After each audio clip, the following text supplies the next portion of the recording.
Hello and welcome back to the virtual classroom. I'm your host, Dr. Olmsted. And today's topic is the English Reformation and the Catholic Counter-Reformation. Now, before we begin, as always, take a moment, jot down that lecture outline, and pay particular attention to those key terms at your left. Make sure you can identify the who, what, where, when, and why, be able to connect them to each other and their larger historical significance. Got it?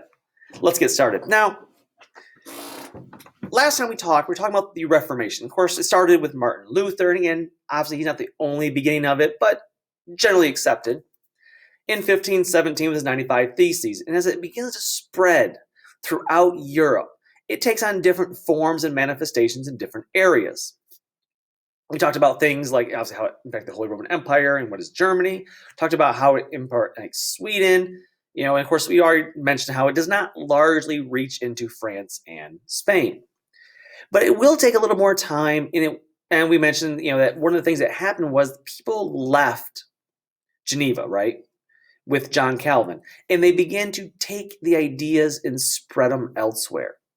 And one of the places they would take them back to, of course, was to England.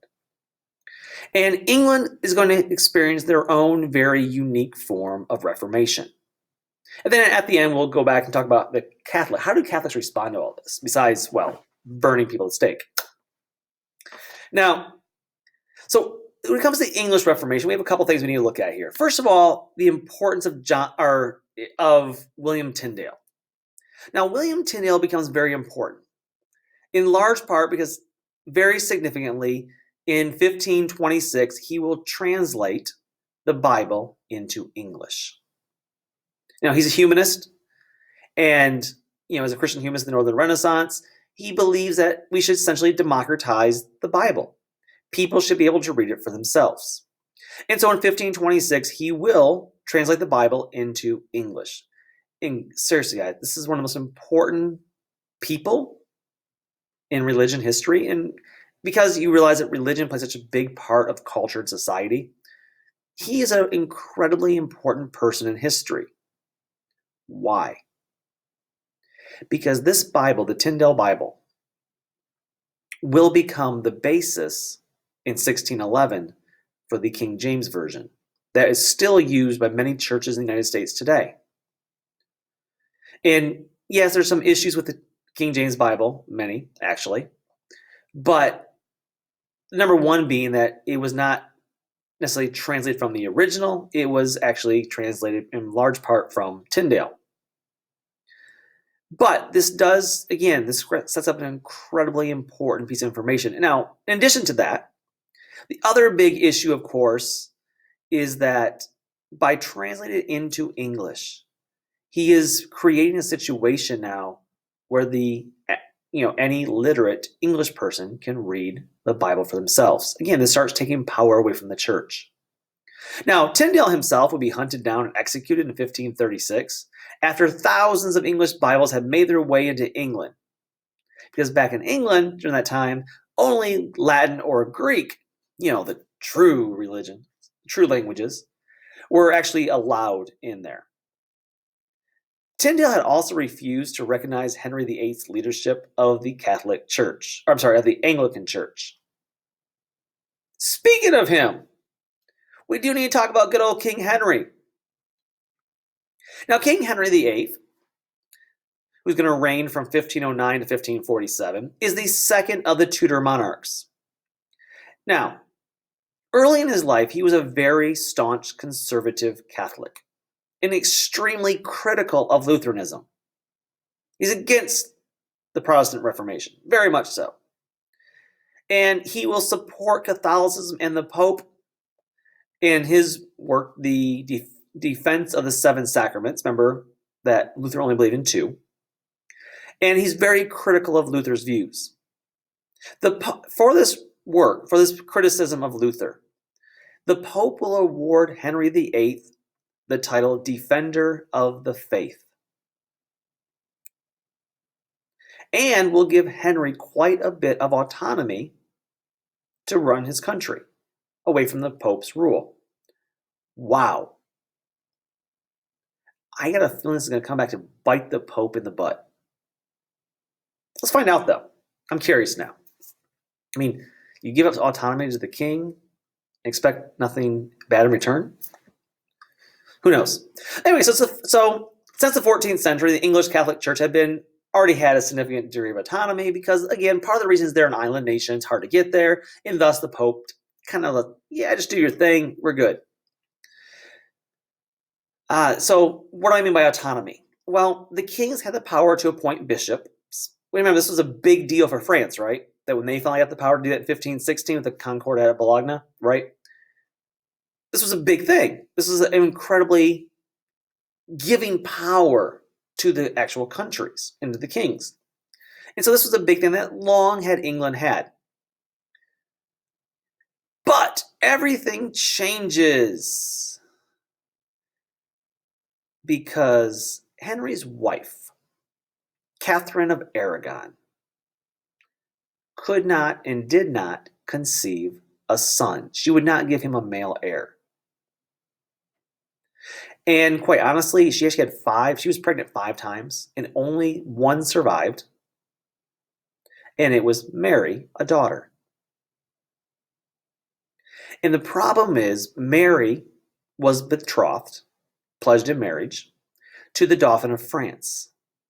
And so, if Mary inherits the throne, England would become subject to France's control.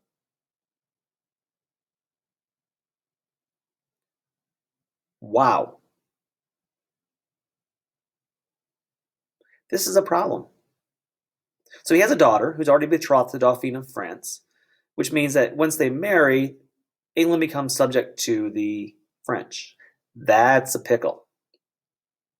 Now, for his part, Henry believes God is punishing him for having married his brother's widow.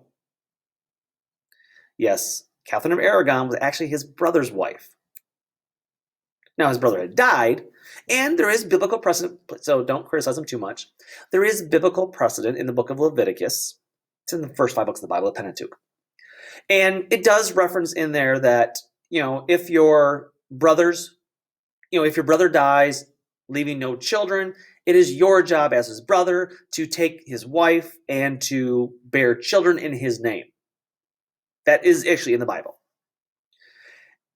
And he had received a papal dispensation that would allow him to marry Catherine of Aragon. And so let's play The Bachelor, Renaissance Edition. First on the list, of course, is Catherine of Aragon. The problem is she will only bear him a daughter named Mary, who is going to marry the Dauphin of France, which will, of course, cause France to be overlords over England. And again, guys, this promises to be the most dramatic season ever of The Bachelor. And so, after failing to bear him a son, poor King Henry VIII, just can't get a win. He's lost 4 children, has a daughter, betrothed to France. And so he wants to seek what's called an annulment. See, divorce is a sin. Right? According to the Catholic Bible, Church, divorce is a sin. So he doesn't want a divorce. What he wants is what's called an annulment.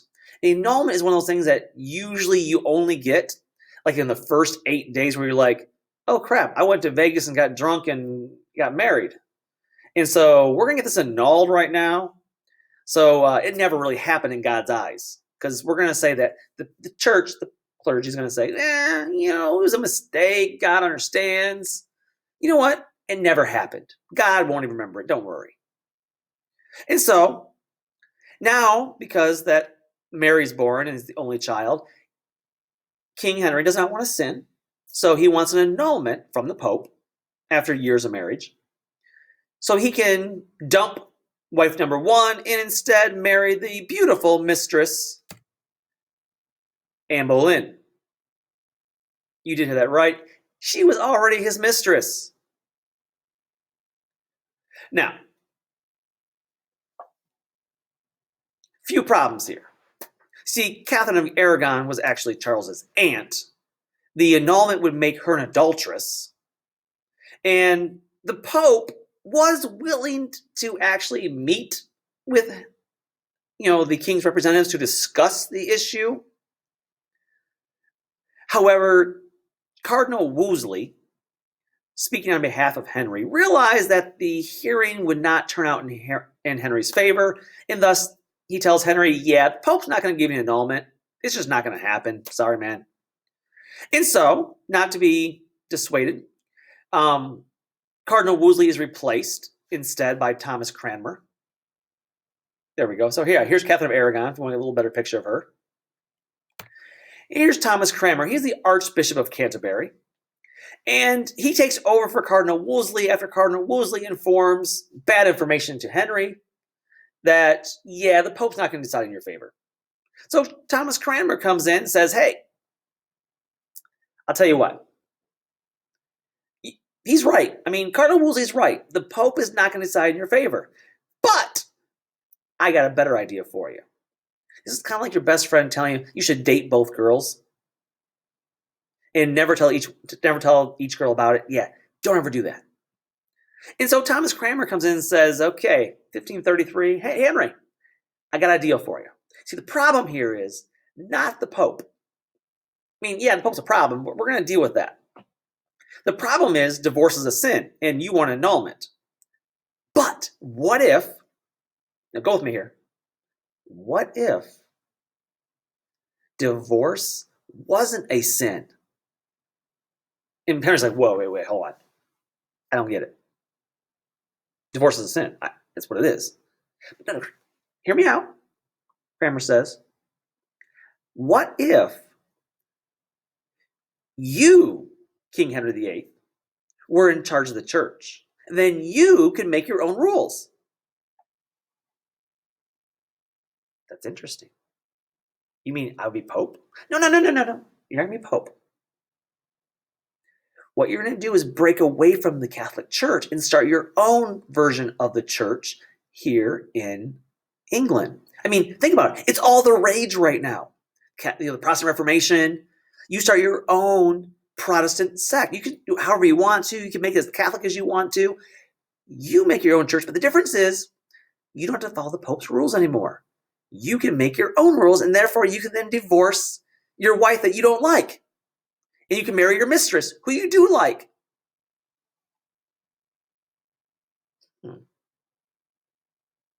I like it.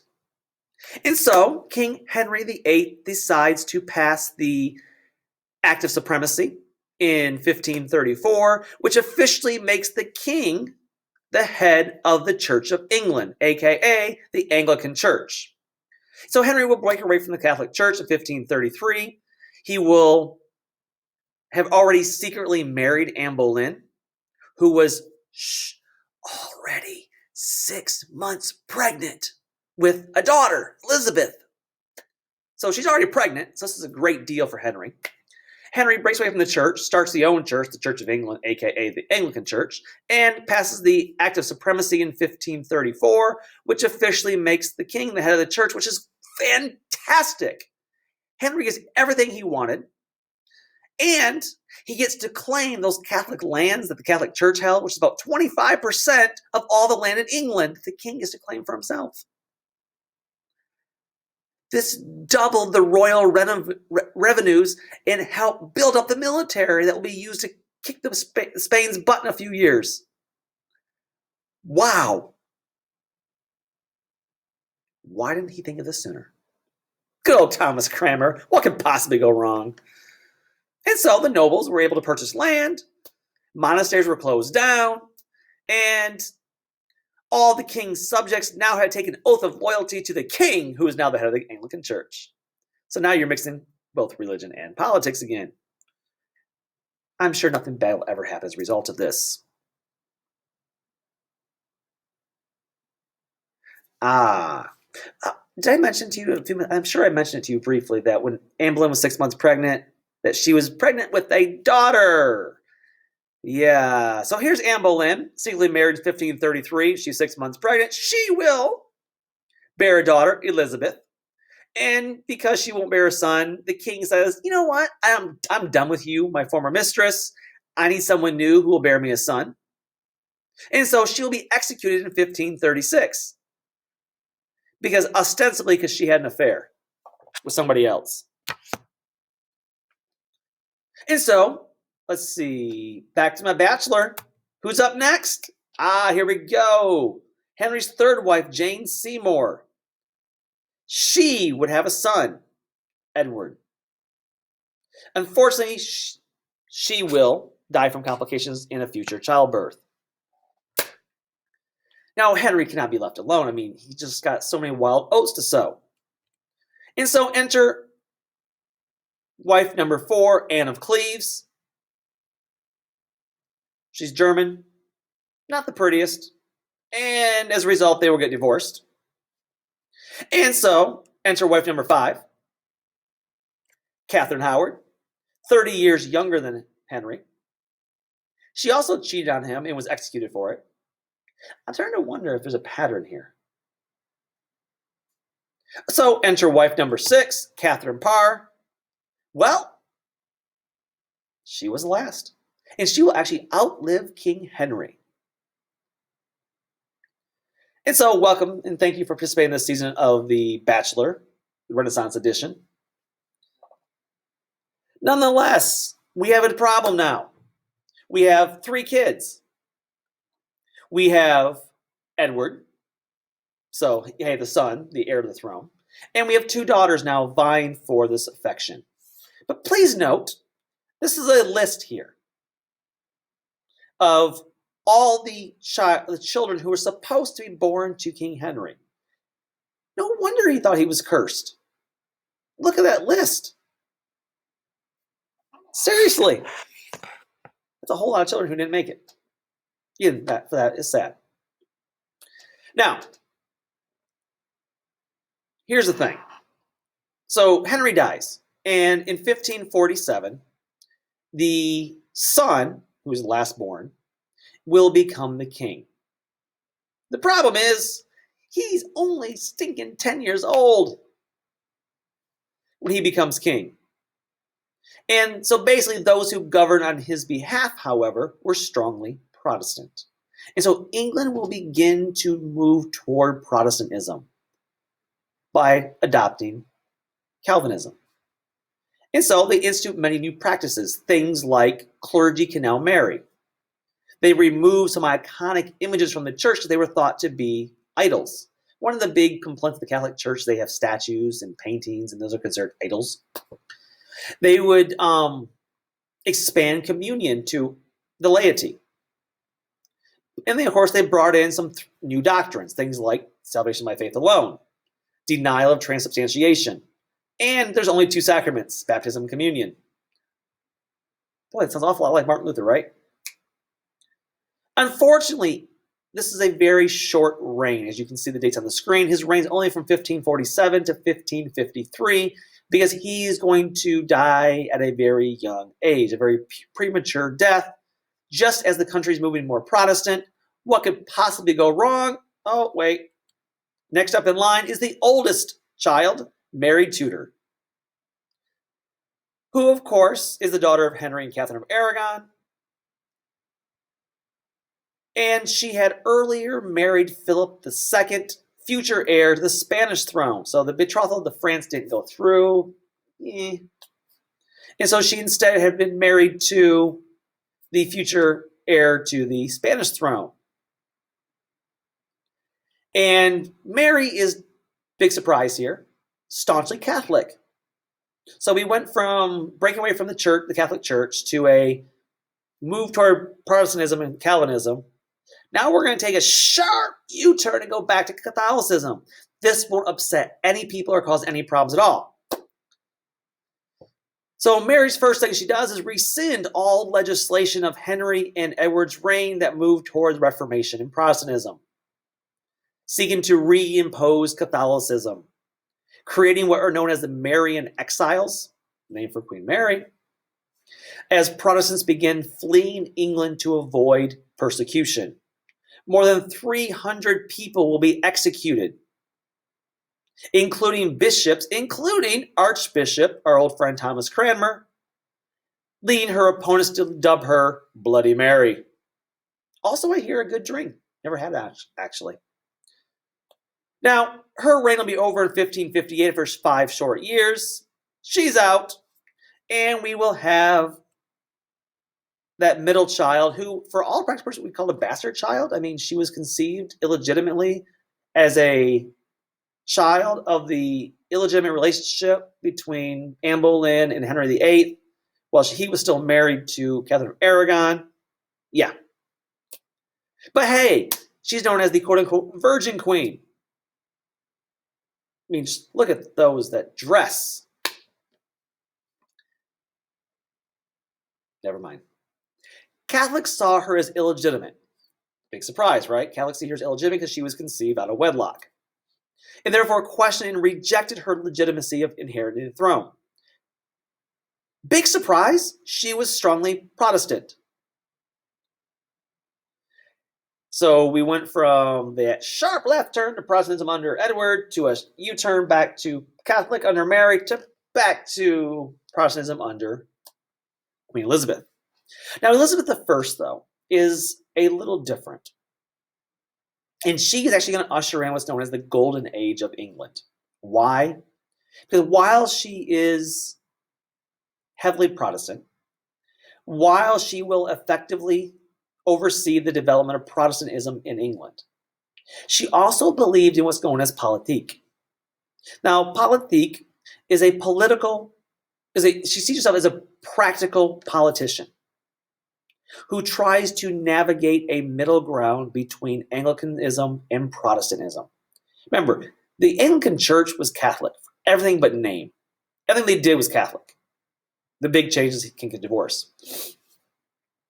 And so she tries to navigate in middle. Realize that if you take that sharp left turn back to full Protestantism like Edward wanted, you are going to tick off a lot of people and cause a possible war. Remember, lots of wars on religion. In fact, that's actually the title of the next lecture, Wars of Religion. And so she is going to try to find that middle ground, that middle road, so that people will not feel alienated. She can actually try to unify the people somewhat. And again, you're not going to unify all people as far as their beliefs, but at least they can get along, not kill each other. And so she passes what is known as the Elizabethan settlement. And this is in response to A, her own personal beliefs, but B, pressure from Calvinists, those Puritans that we talk about in U.S. history, who seek to reform the church drastically. And so the Elizabethan settlement says, this is a settlement between Elizabeth and Parliament that requires conformity in the Church of England. So yes, we're going to have conformity within the Church of England.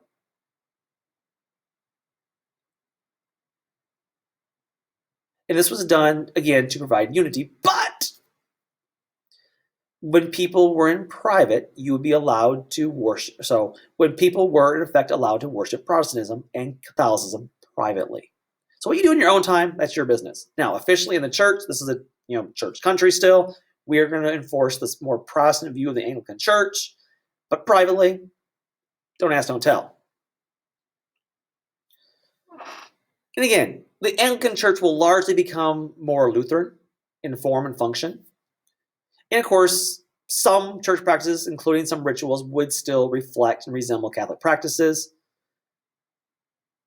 And in 1559, they will pass what's called the Book of Common Prayer. They'll institute in 1559.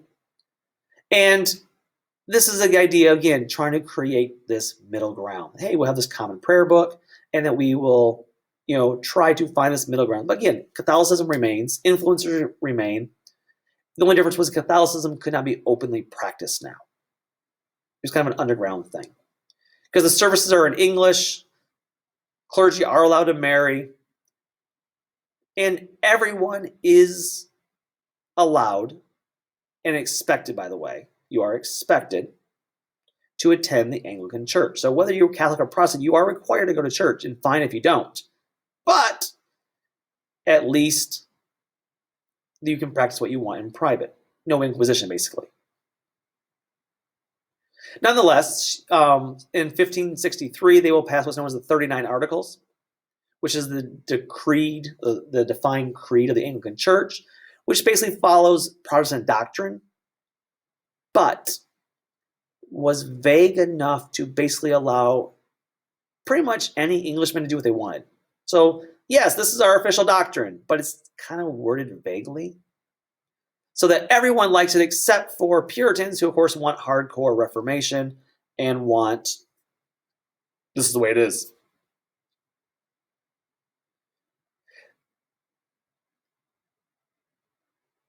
Now, so what is the long-term impact here on women before we get to anything else? So this is the big thing, and we'll talk more about Mary later on, but what is the issue, the role of women in the Reformation? This is, again, a very important topic. Luther himself believed that a woman's occupation was in the home taking care of the family. So not much has changed. Calvin believed that the subjugation of women was important in order to preserve moral order. So yeah, women should be subjected and pushed into the home and underneath men because the moral order.